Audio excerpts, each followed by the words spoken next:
ഈശോയിൽ പ്രിയമുള്ളവരെ, ഇപ്പോൾ പരീക്ഷയ്ക്കായിട്ട് ഒരുങ്ങിക്കൊണ്ടിരിക്കുന്ന സമയമാണ്. പ്രത്യേകിച്ചും 10ാം ക്ലാസ്സിലും പ്ലസ് 2വിലും പഠിക്കുന്ന മക്കൾക്ക് ഈ മാസത്തിൽ തന്നെ പരീക്ഷ ആരംഭിക്കുകയാണ്. വളരെ ഗൗരവമായ ഈ സമയം അത് വേണ്ടത്ര രീതിയിൽ പ്രയോജനപ്പെടുത്താൻ കഴിയണമെങ്കിൽ അവരൊരുപാട് പഠിച്ചാൽ മാത്രം പോരാ, അത് വിജയം നൽകുന്നത് കർത്താവാണ്.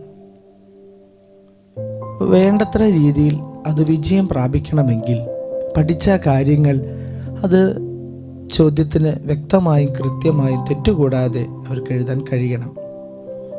ഇതിന് അവർക്ക് വേണ്ടത്രതായിട്ടുള്ള ബുദ്ധി ആവശ്യമാണ്. വിശുദ്ധ ഗ്രന്ഥത്തിൽ ദാനിയേലിന്റെ പുസ്തകത്തിൽ നബൂഖദ്നേസർ രാജാവ് ഒരു സ്വപ്നം കണ്ടു. ആ സ്വപ്നം വ്യാഖ്യാനിച്ചു കൊടുക്കുന്നത് ദാനിയേലാണ്. ആ സ്വപ്നത്തിൽ ഇപ്രകാരമാണ്. രാജാവിനോട് പറയുകയാണ്, രാജാവേ, അങ്ങ് ഒരു നിമിഷം ദൈവത്തിൻ്റെ അധികാരത്തെ അംഗീകരിക്കാതെ വരുമ്പോൾ അങ്ങ്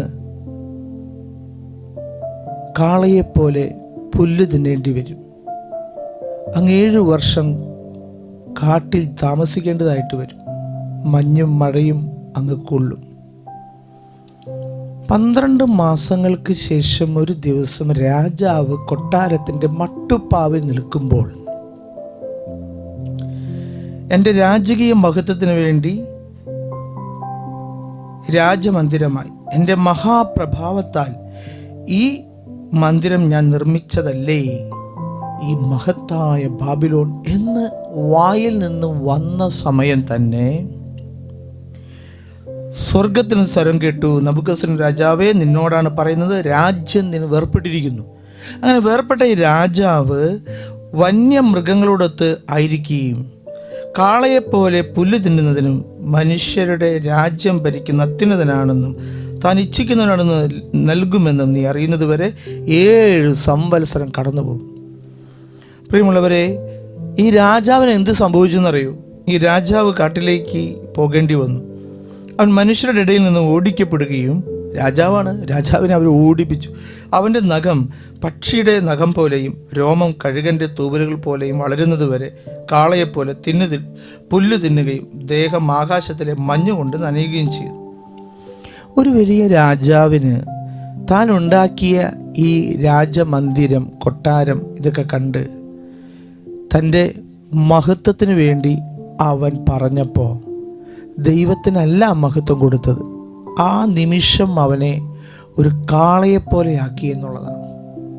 എന്നാൽ ഈ രാജാവ് 7 സംവത്സരമായപ്പോഴേക്കും, ആ നാളുകൾ കഴിഞ്ഞപ്പോൾ, നബൂഖദ്നേസരനായ ഞാൻ സ്വർഗത്തിലേക്ക് കണ്ണുകൾ ഉയർത്തി എൻ്റെ ബുദ്ധി തിരിച്ചു കിട്ടി. പ്രിയമുള്ളവരെ, പഠിക്കുന്ന മക്കൾ അഹങ്കാരികളാകരുത്. അഹങ്കാരി ഞാൻ നിനക്കെതിരാണെന്നാണ് ദൈവവചനം പറയുന്നത്. അവൻ കാല് തട്ടി വീഴും. അപ്പം ഇവിടെ രാജാവ് അഹങ്കരിച്ചു, അവൻ കാല് തട്ടി വീണു, അവനെ ജനം ഓടിപ്പിച്ചു, കാട്ടിലേക്ക് ഓടിപ്പോയി. അവൻ കാളയെപ്പോലെ പുല്ല് തിന്നു, അവൻ്റെ നഖം പക്ഷികളെപ്പോലെ വലുതായി, കഴുകൻ്റെ പോലെ തൂവലുകളുണ്ടായി. അവൻ പുല്ല് തിന്ന് ജീവിക്കേണ്ടി വന്നു. പക്ഷെ 7 വർഷം കഴിയുമ്പോഴേക്കും അവൻ എന്ത് കിട്ടി? സ്വർഗത്തിലേക്ക് നോക്കാൻ ഈ രാജാവ് പഠിച്ചു. സ്വർഗത്തിലേക്ക് നോക്കുന്നവന് ദൈവം അറിവ് പ്രദാനം ചെയ്യും. ദൈവം അവന് ബുദ്ധി കൊടുക്കും. എന്താണ് അതിൻ്റെ അർത്ഥം? ദൈവഭക്തിയുള്ളവനായി വളരുക എന്നുള്ളതാണ്.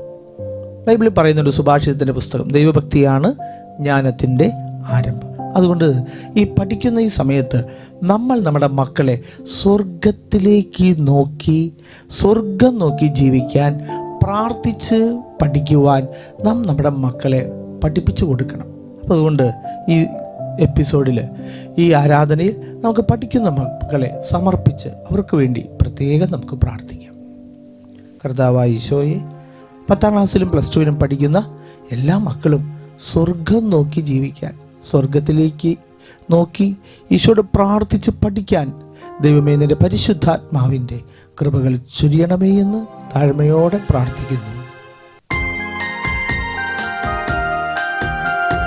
കർത്താവാണെന്നിടയൻ, എനിക്കൊന്നിനും കുറവില്ലല്ലോ.